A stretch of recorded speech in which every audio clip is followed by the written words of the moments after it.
Los textos audiovisuales como el cine, el video y la televisión exacerban la pulsión, excitan los sentidos, lo muestran todo sin dejar nada a la imaginación. No se construyen significados, se refuerza la pulsión del ver, la necesidad de ver cosas nuevas cada vez, impide al individuo identificarse, reconstruir sentido y crear memoria. Los espectadores de la esfera mediática no pueden responder al bombardeo constante de los discursos audiovisuales que por ella circulan. En esta sesión, se revisa la experiencia audiovisual y la eficacia simbólica, además de la educación de la mirada como posibilidad de transformación de los públicos pasivos en activos, la construcción de la sociedad desde una mirada crítica y participativa sobre los medios.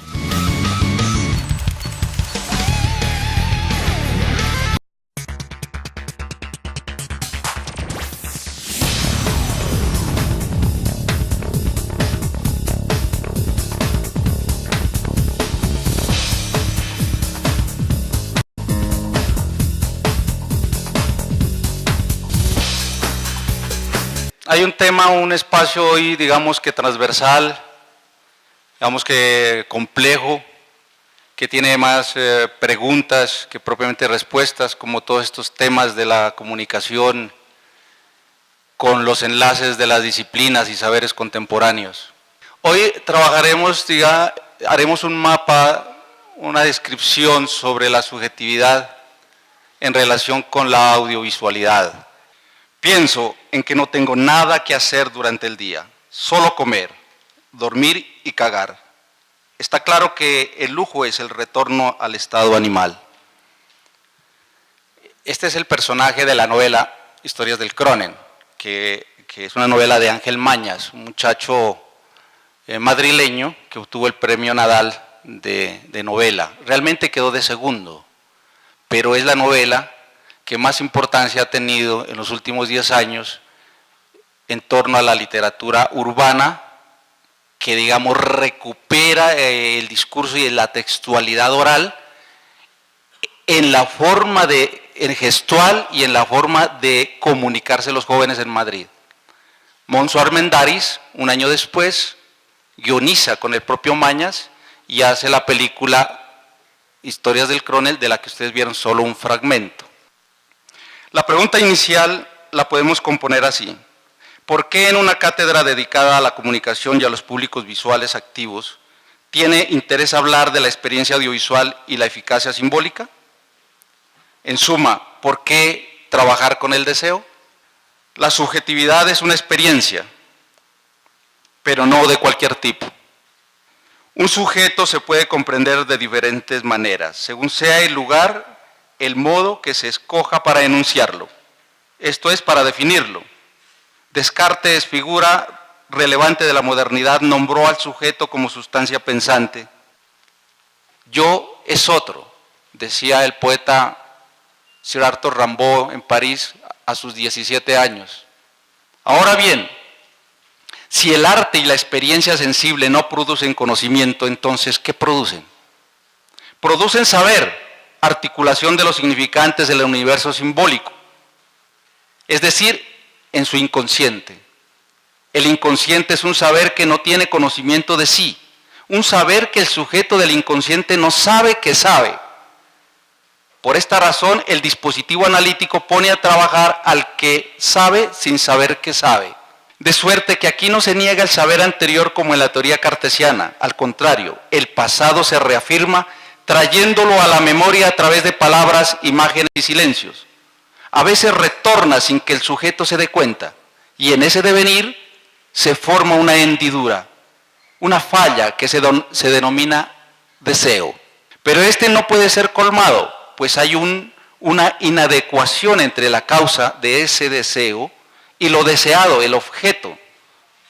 De allí que aparece y desaparece entre las palabras y las imágenes, entre los gritos y los silencios, entre la quietud y los gestos. Todo deseo ha de ser sublimado. El arte y la sensibilidad toman aquí importancia, pues los textos audiovisuales como el cine, el video o la televisión hacen de espejo. Es un reto para el sujeto saber cuándo estos textos audiovisuales pueblan o desbastan su deseo. Sin experiencia del sujeto no hay sentido.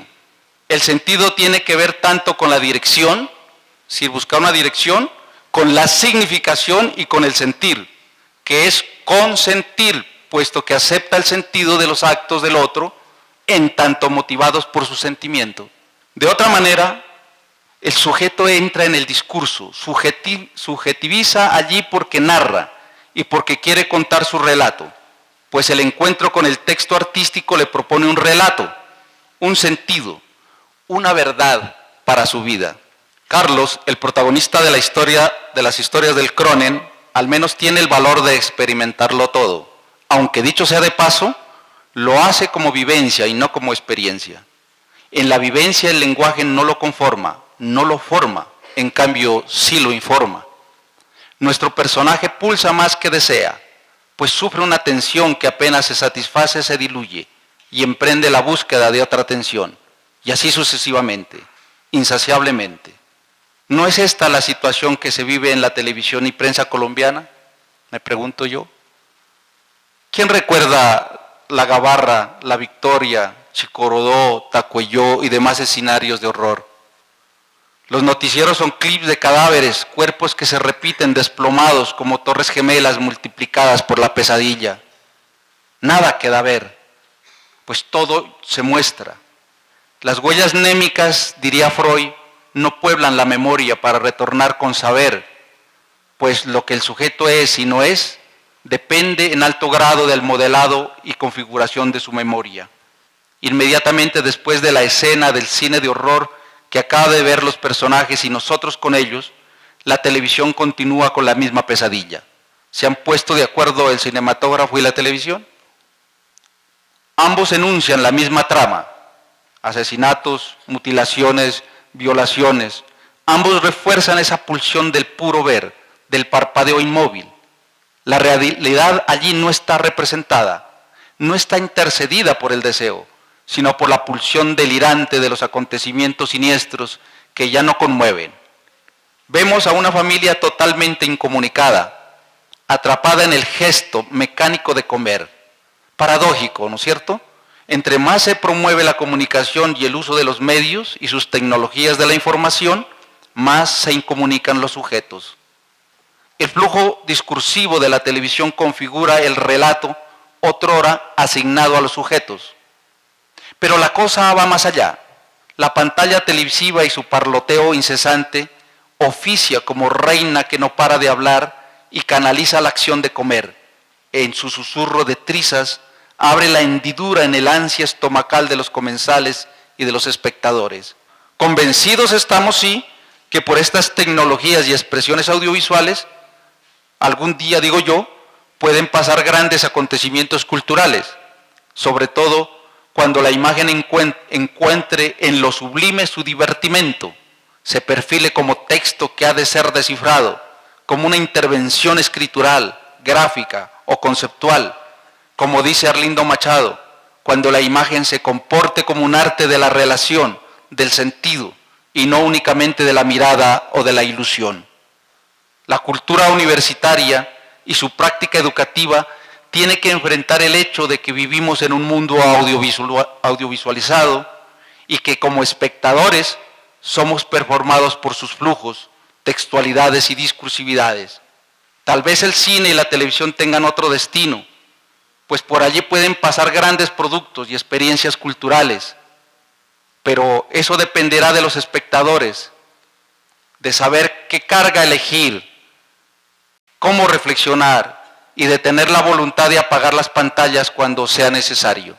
Los medios de comunicación como la televisión no hacen nada por acolchonar este trayecto natural del joven. Al contrario, lo aceleran, pues así garantiza el consumo y la adicción a la industria del entretenimiento.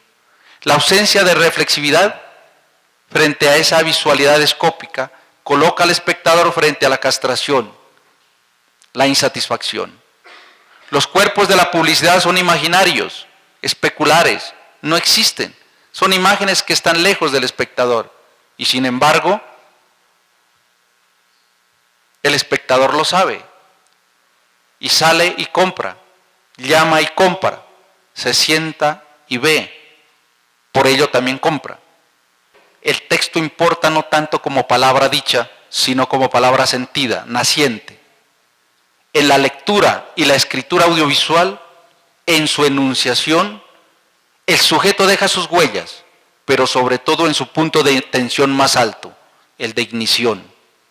Allí donde nos duele cuando vemos una película.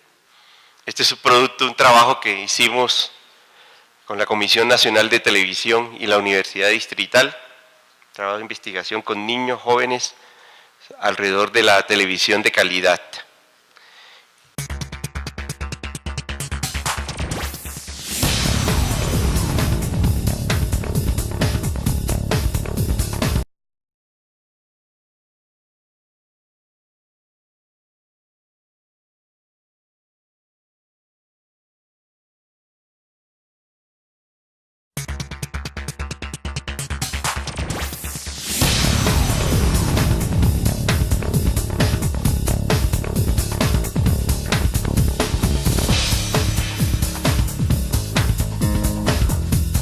Y fundamentalmente para nosotros, y es donde apunta necesariamente todo este fenómeno, la mirada estaría ligada realmente a esa relación con educación democrática realmente.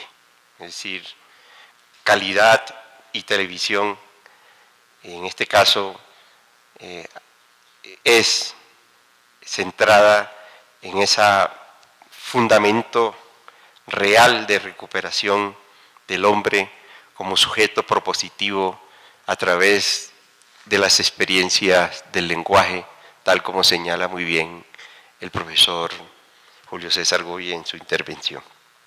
Nos vamos a basar en este elemento de Humberto Eco. ¿Sí? La civilización democrática se salvará únicamente si hace del lenguaje de la imagen una provocación a la reflexión crítica, no una invitación a la hipnosis.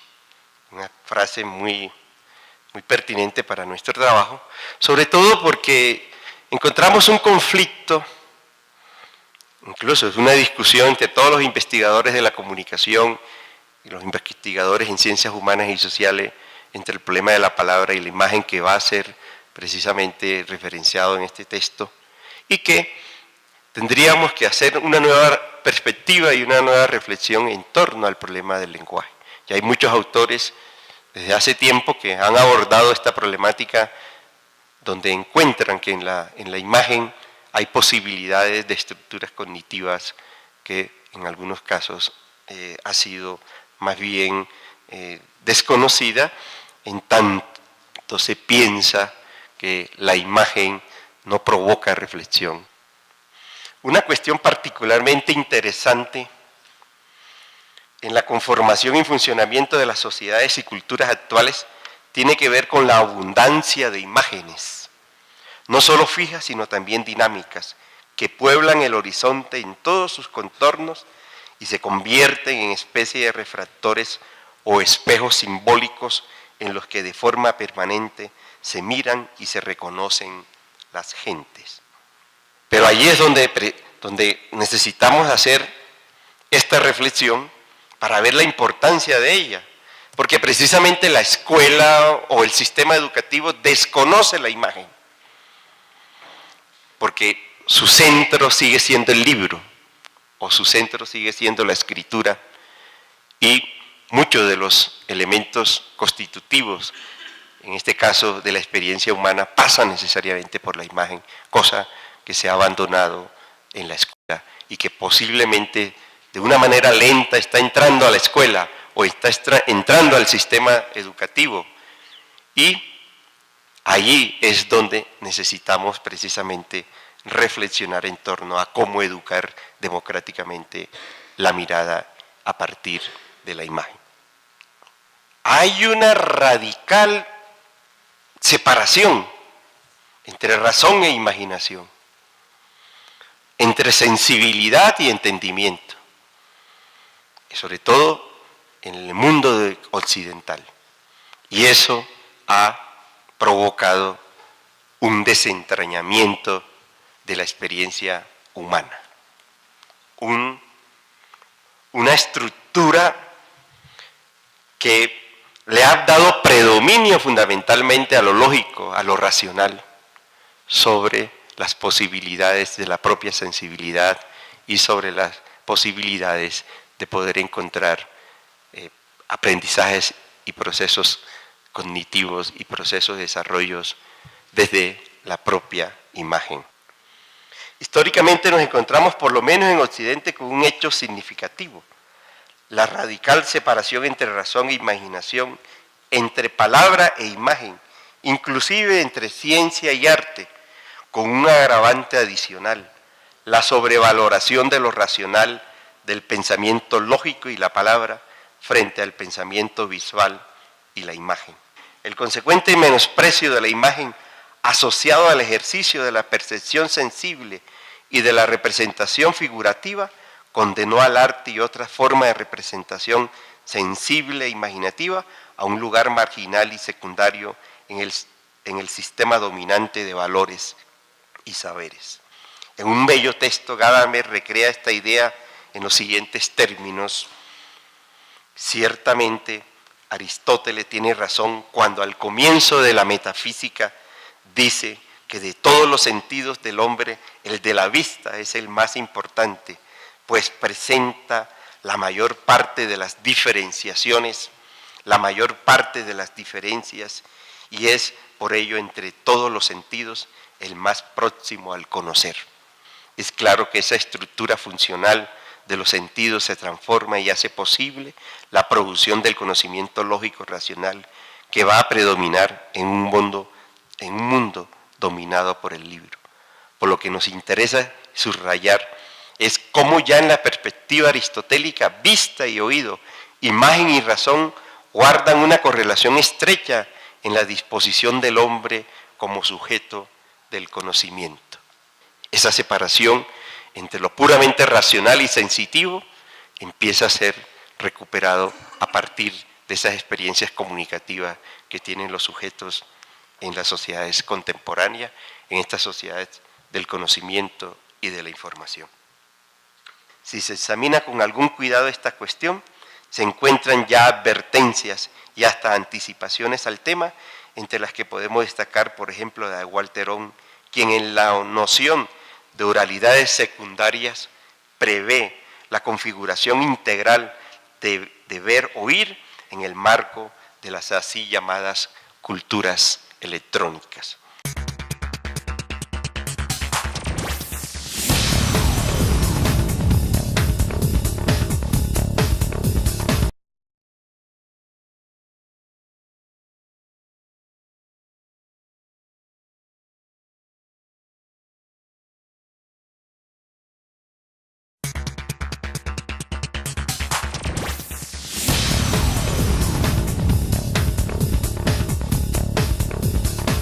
Analíticamente insistimos, el predominio de la imagen en los modos actuales de expresar, informar, comunicar, de mediar e intermediar culturalmente las interacciones con la naturaleza y la sociedad no conlleva el menosprecio de lo lógico racional, por el contrario, remite a una reconfiguración de la manera como se relacionan e intervienen estos factores en la composición del conocimiento y la representación social de la realidad.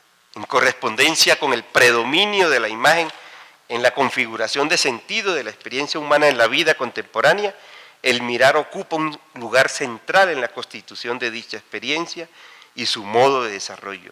Mirar sería una operación o actividad sensible, perceptiva y representativa de lo real, que implica la participación dinámica de los sentidos humanos en la configuración de los contenidos que organiza la experiencia.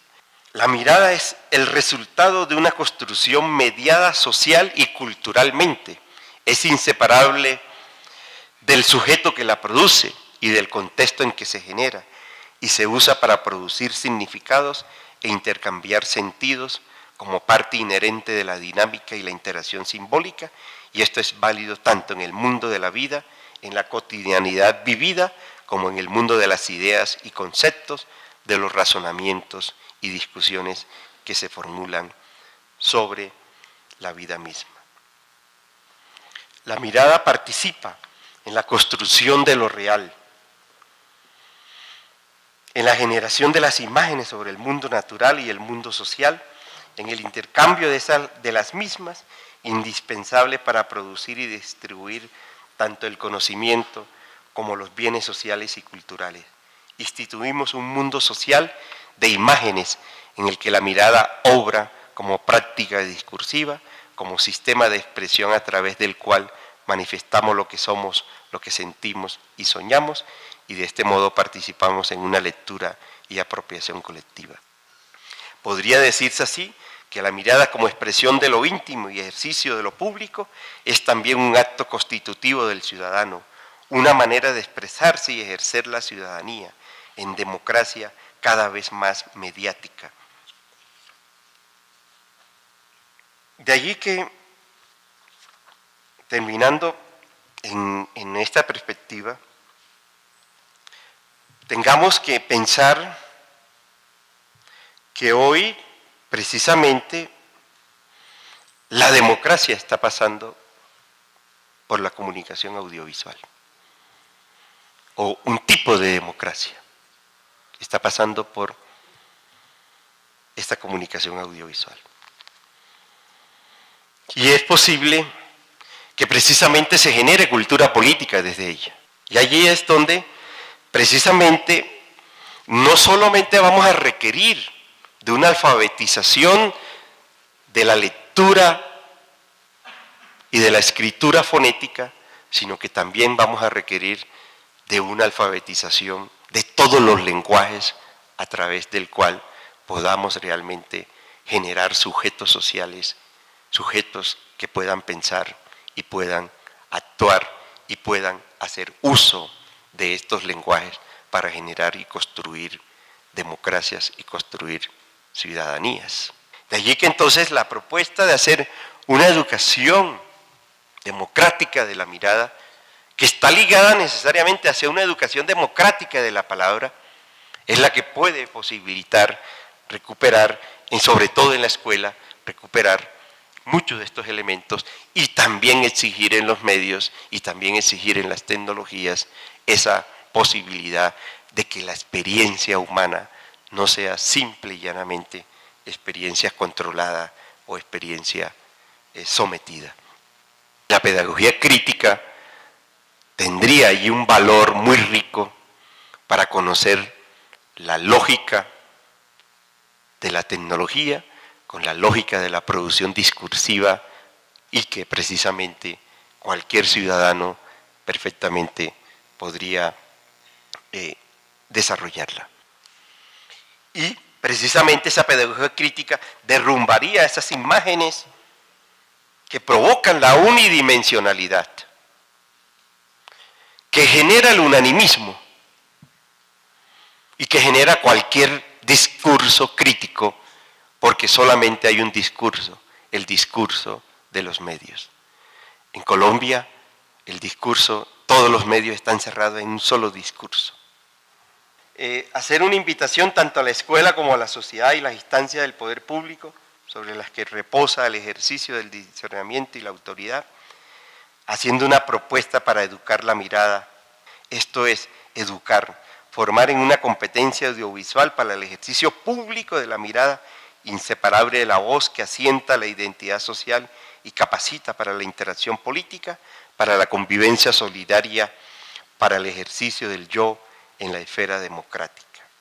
Mientras la escuela no reflexione directamente sobre el entorno social cotidiano como mundo de la vida, como universo de imágenes mediáticas, como escenario para el ejercicio de la mirada lúcida, la comunicación entre escuela y sociedad seguirá siendo un mero decir y lo máximo que hará la educación será preparar para la producción y el trabajo, mas no para el ejercicio crítico de la ciudadanía y la democracia. Formulación de políticas públicas de comunicación y educación que, consistente con ese lugar estratégico de la imagen en el contexto social, apunten a que la mirada se convierta explícitamente en una práctica portadora de significación inseparable de la realimentación que demanda el campo cultural. Si la voz ciudadana es suficientemente fuerte, concreta y propositiva, sus demandas y aspiraciones se deben convertir en la referencia obligada de la formulación que expresa la política. Es decir, solo de esta manera se supera el formalismo de la política y de lo público y se convierte en vía de la expresión ciudadana. Como diría Aristóteles, la política sería así encarnación de lo social. Es decir, cómo educar esa mirada para generar esa estética de ciudadanía.